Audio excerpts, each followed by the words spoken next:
이란에서 정권이 통제력을 잃었습니다. 이제 카드를 다시 섞는 것이 아니라 테이블의 주인이 돌아오고 있습니다.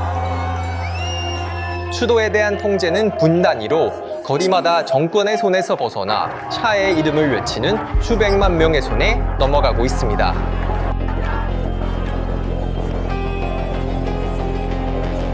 발루치스탄에서 호라산까지, 타브리즈에서 후제스탄까지, 하마단에서 테헤란까지 9,200만 명의 국민이 두려움의 벽을 넘었습니다.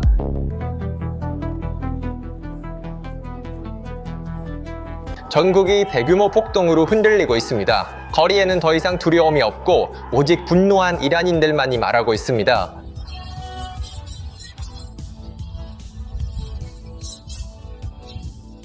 그리고 전면적인 내전이 진행 중입니다. 이제 이것은 논란이 될 주제이고 유튜브가 이를 홍보하지 않더라도 상관없습니다. 어쨌든 진실을 폭로할 것입니다. 이런 논란이 되는 주제들은 알고리즘에 의해 억압되지만 좋아요 버튼을 클릭하여 알고리즘이 이를 홍보하도록 강제할 때는 예외입니다. 그리고 이 내전에서 신정 정치의 어둠에서 깨어나 왕을 향해 나아가고 있습니다. 당신이 보는 것은 단순한 분노의 폭발이 아닙니다. 이것은 1979년에 끝난 것으로 여겨졌던 정신이 2026년에 왕자를 되찾기 위해 시작한 반혁명입니다. 저는 상황이 허락하는 대로 이란에 들어갈 준비가 어느 때보다 되어 있으며 제 동포들과 함께 최후의 전투를 이끌 것입니다. 정권은 완전한 공황 상태에 있으며 하메네이는 자신의 국민에게 전쟁을 선포했습니다. 폭도와 대화하는 것은 의미가 없습니다. 폭도는 제자리에 있어야 합니다. 하지만 이제 너무 느렸습니다. 이란 국민들은 결정을 내렸기 때문입니다. 그들은 역사상 가장 무자비한 종교적 폭정을 끝내고 있습니다. 그들은 복제로 돌아가는 것이 아니라 그들의 뿌리로 돌아가고 있습니다. 그렇다면 왜 샤인가요?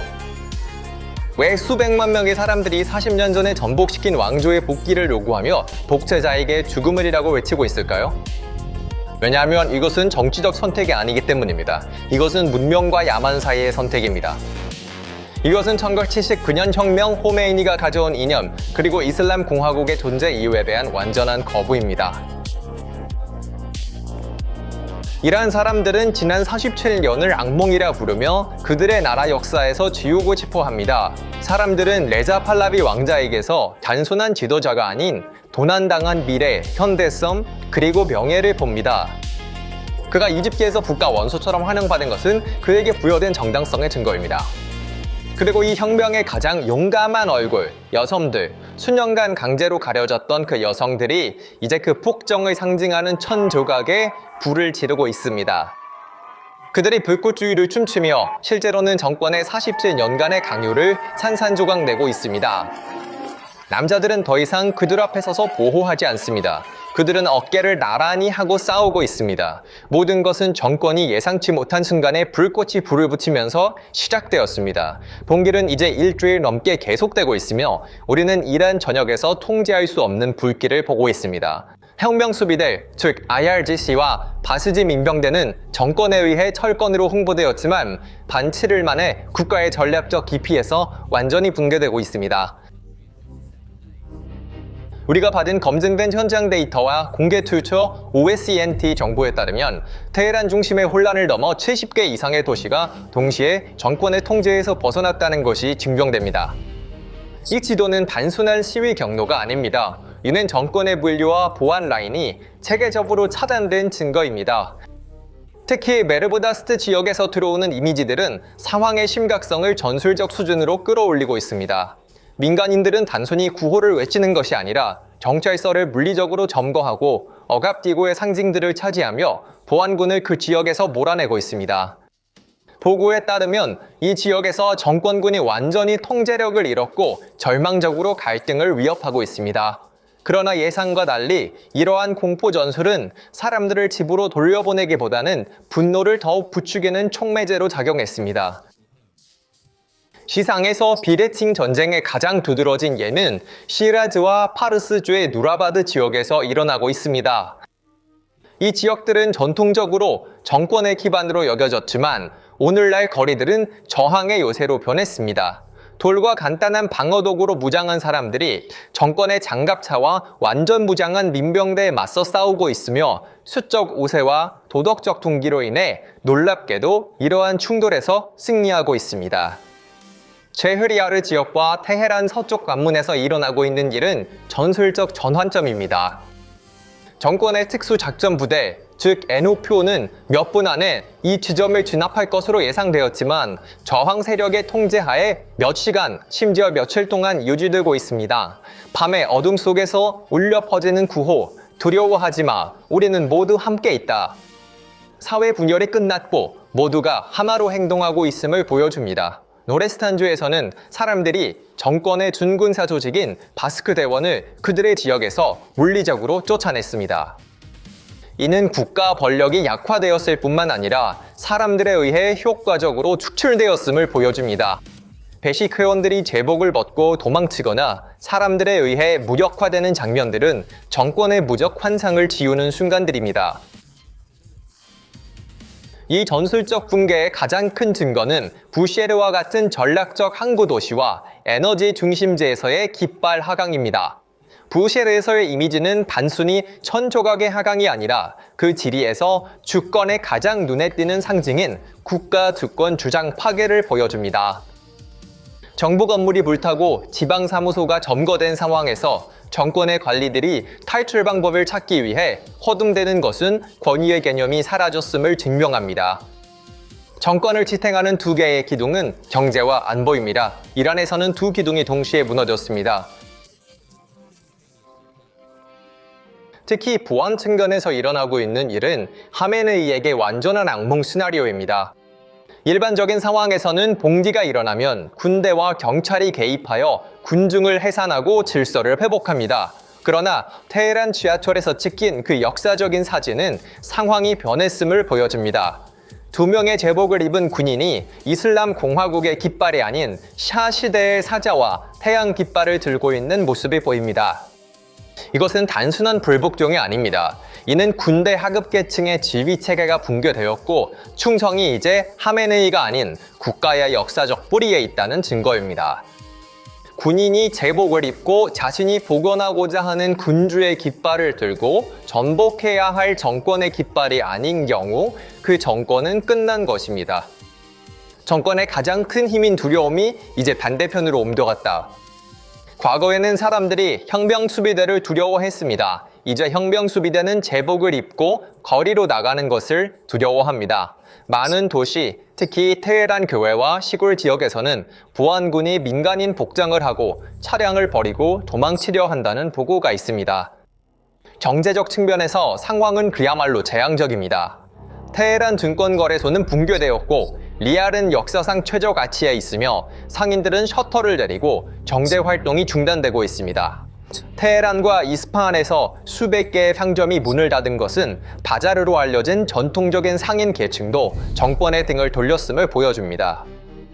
역사적으로 이란에서 바자르가 말하는 것은 무엇이든지 이루어집니다. 그들은 1979년에 샤를 전복시켰고 이제 하메네이를 전복시키고 있습니다. 돈이 떨어지면 용병의 충성도도 끝난다. 이것이 독재 정권의 보편적인 규칙이다. 수년 동안 이란 정권은 석유 수익을 국민에게 분배하는 대신 예멘의 후티와 레바논의 헤즈볼레 흘려보냈습니다. 이제 그 돈이 말라버리고 제재가 강화되면서 정권은 자체 보안 부대를 지원할 수 있는 자원이 남아있지 않습니다. 배고프고 미래를 볼 수 없는 경찰관은 자신의 국민에게 발포할 동기가 없습니다. 이것이 바로 지금 우리가 현장에서 보고 있는 후퇴의 주된 이유입니다. 정권은 외부 세계에 강한 모습을 보이려 할지 모르지만 내부는 썩어 있습니다. 그리고 그 썩은 구조는 사람들의 첫 발길질로 파괴되었습니다. 이제 이 혼란스러운 그림에서 벗어나 더 큰 전략적 그림을 살펴봅시다. 우리가 보고 있는 것은 하메네이 정권과 그것이 대표하는 급진적 이념에 대한 불가피한 전략적 체크메이트입니다.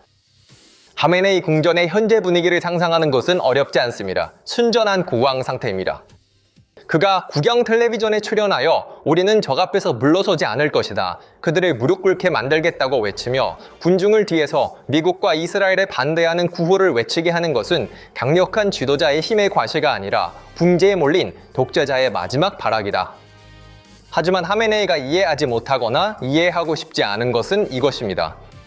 그가 적이라고 부르는 군중은 더 이상 외부에 있는 것이 아니라 그의 궁전 문 앞에 있다.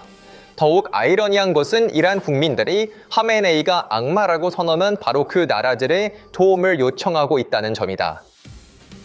역사적으로 드문 사건이 펼쳐지고 있습니다. 이란인들이 거리와 소셜미디어에서 공개적으로 이스라엘에 호소하며 이 정권을 멈춰주세요, 도와주세요 라고 간청하고 있습니다. 이 상황은 하메네이 정권의 이념적 정당성에 대한 마지막 못을 박는 것입니다.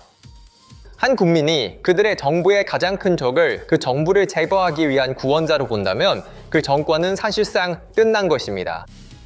이런 사람들은 예멘이나 레바논을 위해 싸우는 것이 아니라 그들 자신의 자유를 위해 싸우고 있습니다. 가자도 아니고 레바논도 아니고 내 삶은 이란을 위해 라고 외치며 그들은 정권의 전체 외교 정책과 저항 축의 신화를 짓밟고 있습니다. 물론 방안의 코끼리, 도널드 트럼프 대통령의 복귀와 테헤란에 대한 최대 압박 정책의 재개는 정권의 생명줄을 끊었습니다.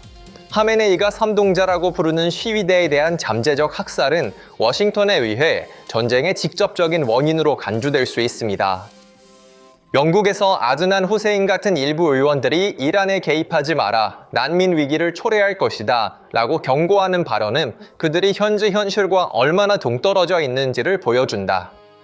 반대로 이란의 해방은 수백만 명의 이란인이 자국으로 돌아갈 수 있게 하는 역이민의 물결을 일으킬 것입니다. 세계는 이란을 난민의 원천이 아닌 경제적, 문화적 강국으로 재탄생하는 모습으로 준비해야 합니다. 이 지정학적 지진의 여파는 레바논, 예멘, 시리아에서 느껴질 것입니다. 테헤란이 무너지면 헤즈볼라는 급여를 지급할 수 없고 후티는 미사일을 발사할 수 없습니다. 모선이 침몰하면 구명보트는 생존할 기회가 없습니다. 테헤란에서 경찰서가 불타는 것은 실제로 글로벌 테러리즘에 대한 자금 지원이 중단되었다는 것을 의미합니다. 궁극적으로 우리가 지금 목격하고 있는 것은 일시적인 정권의 위기나 억압 가능한 봉기가 아닙니다. 이것은 한 시대의 절대적이고 결정적인 붕괴의 순간이다. 그날 밤 테헤란 하늘에 피어오르는 연기는 사실 하메네이 정권의 정치적 장례식의 향입니다. 이란 국민들은 47년 전의 역사적 실수를 피와 눈물 그리고 흔들림 없는 용기로 바로잡고 있습니다. 1979년에 시작된 길고 어둡고 추운 겨울이 2022년에 불타는 밤들 속에서 끝나고 있습니다. 샤의 기와는 단순히 왕조의 법원이 아닙니다. 이는 이란이 문명 세계로 이성, 과학, 예술, 그리고 품위 있는 미래로 돌아가는 것입니다. 하메네이의 위협, 혁명 수비대의 녹슨 무기 또는 정권의 붕괴하는 선전은 이 순간부터 무의미합니다.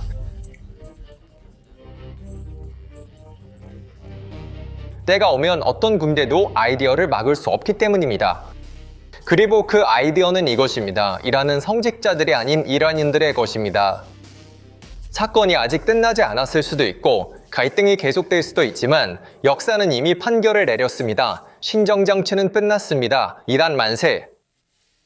그래서 이것에 대해 어떻게 생각하시나요? 댓글로 의견을 공유해주세요. PPR 글로벌의 특별 분석에 대해 계속 정보를 얻으려면 채널을 구독하고 알림을 켜는 것을 잊지 마세요. 저희를 선택해주셔서 감사합니다.